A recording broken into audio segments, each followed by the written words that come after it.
Easy. 8, 9, one more. 10, 48.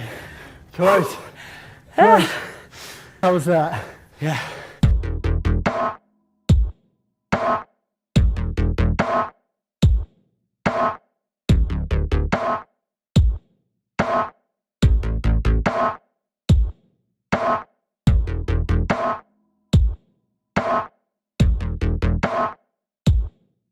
Grab a workout today, have a little chin wag.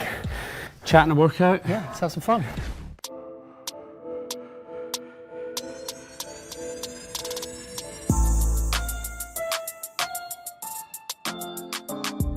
So we kick off with 3 axle cleans. So just clean from the floor up to the shoulders, just working up to a heavy 3. So maybe we do 6 or 7 to begin with, and we'll just up the weight as we go. Clean's pretty cool because we're not relying on like heavy weight like a deadlift, we're relying more on being explosive. The reason I think the axle is great, clean obviously an Olympic lift, it's quite technical, can take some time to learn. With the axle, it's just much more brute strength, like you just got to grip it and rip it. That's fine for me. Yeah. We'll kick off with just a bar, maybe 5, 10, start warming up. Don't judge my... Yeah, that's it. So if you think of a deadlift, like we're relying on like pulling really heavy from the floor, which is the clean, because you've got to get that next bit with the power clean, you need to be explosive. So we're like really generating the same force, but we're not relying on like a heavy weight to do it. It takes a bit getting used to on the... Yeah, on wait till we get some weight on it. What does that mean to you when you think of mental strength? Mental strength, resilience, you know, they're always getting bandied around mental toughness. As sort of words or phrases, but how do you train it? Is it something that you're born with? Is it something that you can learn? In the military, you know, just by the very nature of the type of work, you know, you become resilient. And by definition, if you then pass whatever training course it is, and you pass out, then as in, don't pass out, but you pass out for duty. Maybe.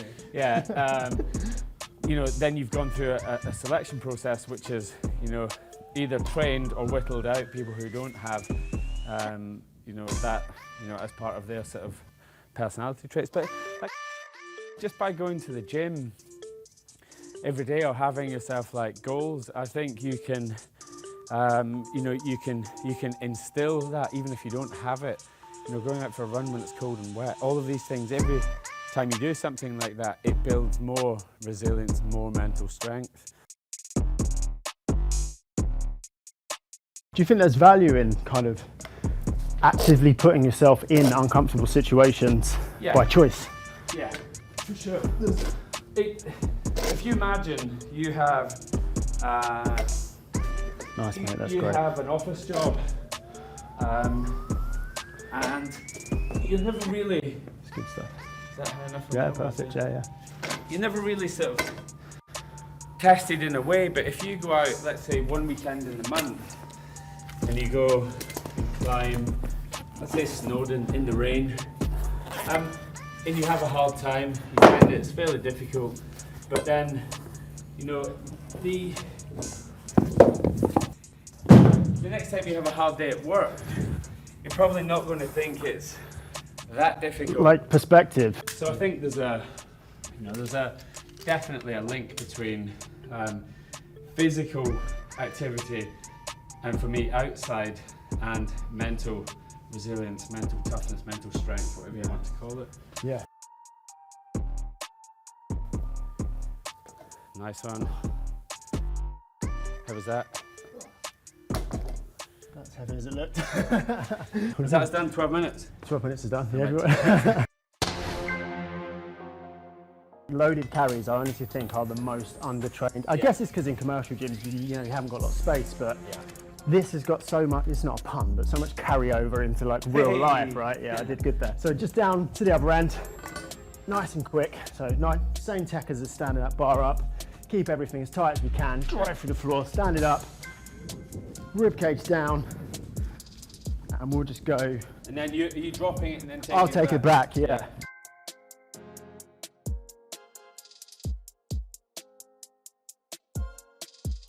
You became a dad this year, right? Young boy, right? Atlas. Yeah, Atlas. As soon as I knew that I was going to be having a kid, I almost immediately turned my garage into a gym, because I just knew that time was going to be basically at a premium. Yeah. And if I didn't have a way of training at home, then fitness would probably be one of the first things that. It's going to take a knock. Yeah, it takes a knock, and it does, right? So you're only getting a few hours sleep at night. Injuries aren't healing as quickly as they should be, but I think it's much more about just being efficient with timing. But I kind of feel like we were talking about like routines earlier, and rituals, and it's kind of nice just to have that area where you go to, like in lockdown where people turned spare bedroom into an office.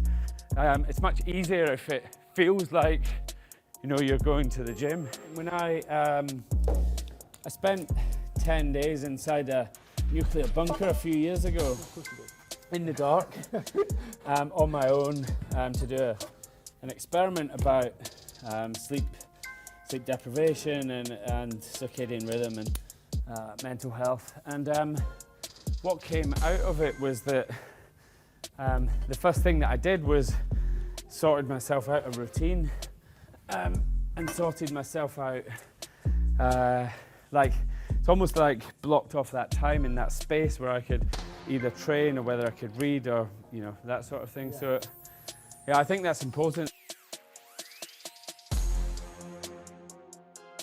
Have your ideas on fitness changed at all since becoming a dad?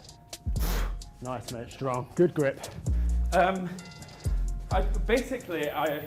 left it a little bit later. So what I need to be, what I want to be, is still around and still being active. Yeah.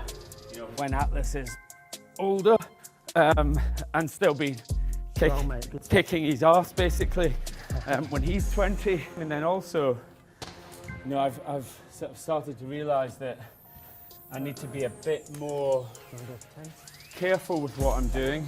Yeah. And also like training mobility, stretching, a bit of yoga actually over the last year.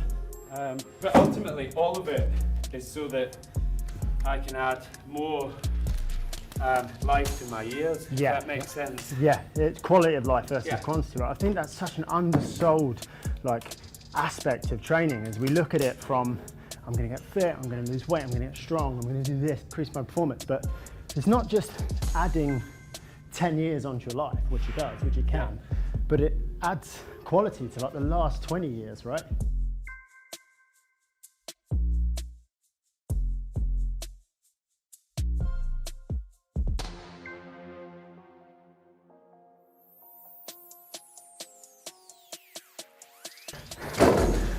Lovely work, beautiful. That just is everything, isn't it? It's like toes, calves, quads, arms, and chest. Because it's dynamic, no two steps are the same. You're constantly adjusting, readjusting, hitting all those kind of stability muscles that you're not going to hit, with machines or even with some free weights. And this is the sort of stuff that trains you for everyday life.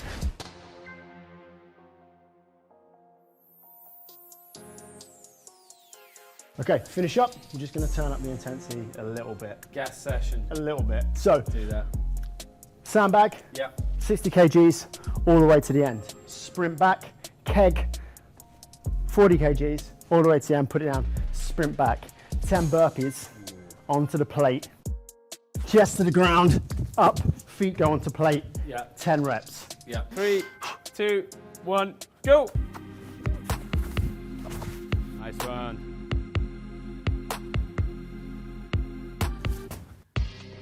This is where I get smoked. It looks like you do this most days. I'm just watching for technique here.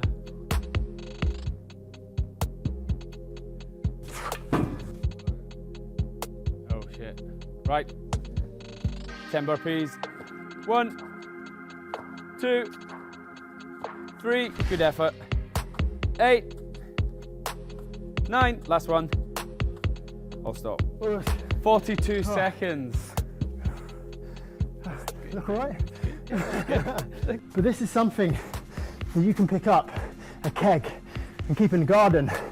A sandbag, pound for pound, the cheapest way to go heavy. You think how much 60 kilos of sand is like, it's going to cost you six quid. Yeah. So you kicked this over, then picked it up, so you get into... So you think here, obviously we're 6 foot plus easily. Easily. 60.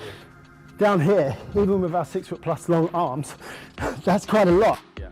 By kicking it over, I'm just... You're sharpening that. Yeah. And then I'm hips down, and I'll roll it onto my hands, pick it up, put it into my lap, and then get this good grip. The tendency is to rush it. If you just try and rush it and grab it, 5 meters down the road, you're going to drop it. Yeah. Feeling good? Yeah, good. You ready? Yeah. 3, 2, 1, let's go. Kick it over. Into that lap. Yes, let's go. Move, move, move. Easy work with man. Yep. Just to that first column. Yes. Just here, just here. I was doing extra. You can have a time penalty. Okay, let's go. 10 reps. 1, 2, easy. 3, stand it up at the top. 4, easy. 8, 9, one more. 10, 48, close. How was that? Yeah. How much emphasis in your own training do you put on the like short, sharp stuff like this? Not enough, obviously. That's the thing. We're setting up a gym at home, and I train a lot on my own, and you miss that camaraderie of training with someone else and friendly competition. Social media and all the rest of that stuff is just noise. Like whatever everyone else is doing. But to be in the same space as one of your mates and training is, it's brilliant. That was good. Enjoyed that. Spicy. Obviously, I did an extra 5 meters here. That's an easy 5 seconds. Yeah, easy. At the speed you were moving. Ready? Yeah. Let's chat more action. 3, 2, 1, go!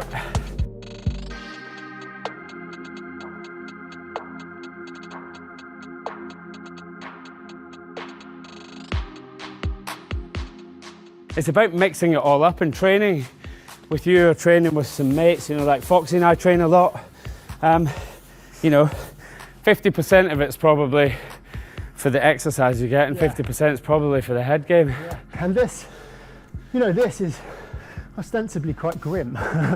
It's a grim thing to do, but by just making it that bit fun, Well, if it was easy, it wouldn't be hard, would it?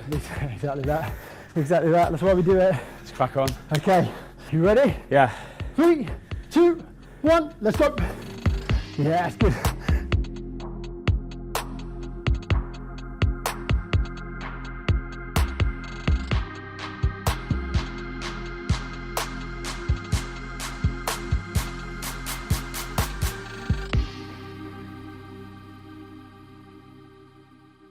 Oh, 43.